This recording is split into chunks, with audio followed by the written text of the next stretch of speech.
But just real quick before we get it started, you know, I'm a huge basketball fan. I love the NCAA tournament, was watching it religiously.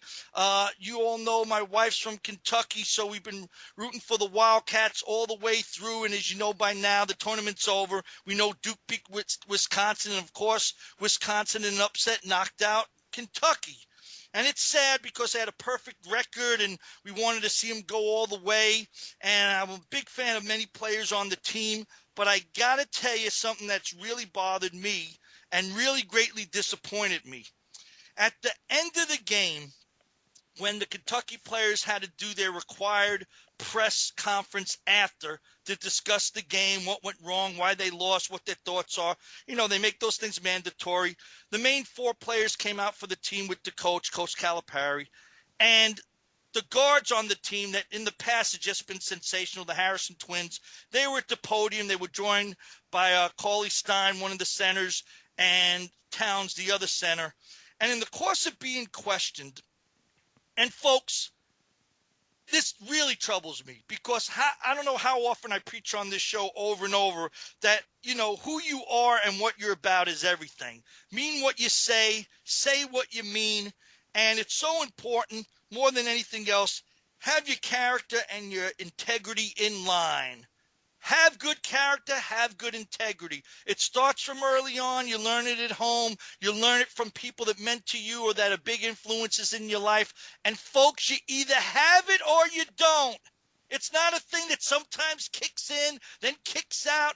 If you have true character, you have true character. You apply it across the board. Same thing with integrity. If you think something's wrong, it's wrong if anybody does it. You don't say, well, my good friend does it, I give him a pass.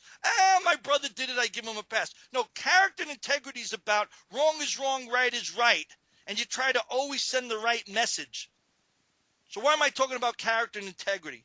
Well, because the way that the players handled the press conference was abysmal to me. Not all of it, but one specific part. What am I talking about? Everyone's probably saying, what is he talking about? None of this makes any sense. Right, because if you watch mainstream media, what I'm about to talk about was not covered at all. The only way you found out about this is if you were just researching the game after the fact or researching the press conferences after the fact, and what a few reporters picked up on their microphones and then was later put online. And only if you do internet research, folks, you find this out. No mainstream news stories out there. Sorry, I missed it. They don't cover this stuff. But it really bothers me. What am I talking about? During the press conference, a reporter asked, I believe it was the center Towns, how do you think Frank Kaminsky, the center of Wisconsin, a white player, did? Because he's a big guy. He had a huge game. And basically, it was his play that knocked out Kentucky. They couldn't contain him.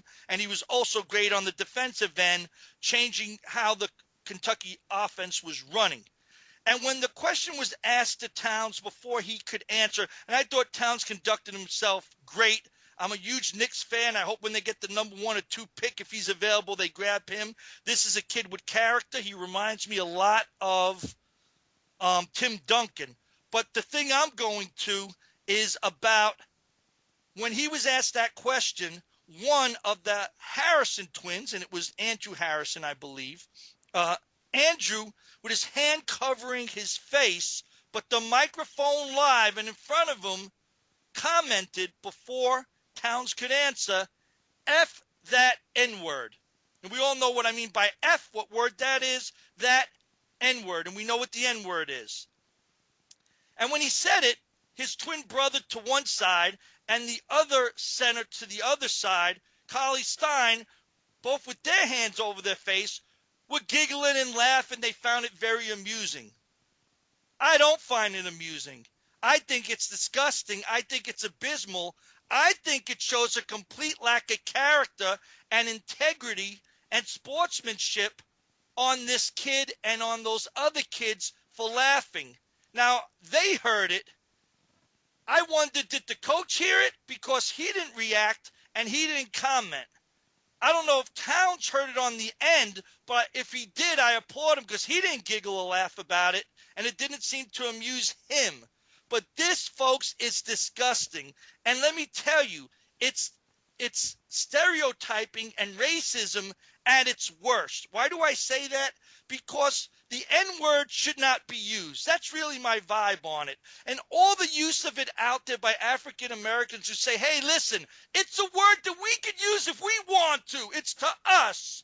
So if we use it, it's okay. And we use it in different contexts. Sometimes it can be very derogatory. So when we say it, it doesn't really mean that. But sometimes we use the N-word, and it's the same as saying guy or dude. Hey, did you check that N out? And in retrospect, Andrew Harrison, although it wasn't covered by the mainstream media, later admitted that he said it and then apologized to the guy that he said it. He said, Frank, I'm sorry that I said it. I shouldn't have said it. And that was basically the end of it. Frank Kaminsky accepted the apology. He was more worried about playing Duke in a day and moved on, which he should have did. But why hasn't anyone spoken out about how wrong it was that this was said? One, very bad sportsmanship. You got beat. Fess up, a better team beat you that night. Does it mean they're a better team all the time or all around? I thought Kentucky was the best. I thought they had the better players and a deeper bench. But they lost. You got outplayed this day. That's what the tournament's about. It happens. But man up and just say we lost. Don't make negative comments against the team that beat you. I think it's inappropriate. Shows bad sportsmanship. But above all, to say it in the way that you said it and say F that N-word, wow. Really? That's the choice of words you use, and don't think that it was derogatory or not that big a deal, and trying to explain it away that you meant the N-word to mean dude or guy. I heard people calling into radio talk shows on sports programs saying that and defending it. Folks, there's no defense to this. Shouldn't have been said, and a new narrative has to stop. You know, I love Snoop Dogg, think he's great, but, you know, when he's on the Beaver Roads the other day and saying the N-word 400 times, and all the rappers and people using it in songs all the time, if it's such a derogatory and offensive word, which I think it is, stop using it. Stop using it. Maybe you guys don't hear it. Stop using it. How ridiculous is this? If you're going to use it in a casual setting that it doesn't bother you, then why don't you think other people would use it in a casual setting? Boy, I never hear Jews from the Holocaust going around saying, "What's up, my brother Kike?" I don't hear that. I don't hear derogatory comments like that from Holocaust survivors. The horrific, derogatory, anti-Semitic terms that we use against them died when the Holocaust ended. They don't want to hear them again. They don't want to hear them at all. And when they do hear them, they clearly state it's anti-Semitic and it's discriminatory. Don't do it again. But for whatever reason, segments of the African-American population think it's cool that the N-word can be thrown around like it is in random songs or random stories or random statements or random conversation because it's blacks using it, speaking to other blacks, and it's cool. And I guess it also means that blacks should use it speaking to other members of other races or nationalities like whites, and it's also cool. But don't, hey, ever let it be the reverse. Oh, my God, this would be front page on every news station if Frank Kaminsky and the Wisconsin Badgers lost, and he made a comment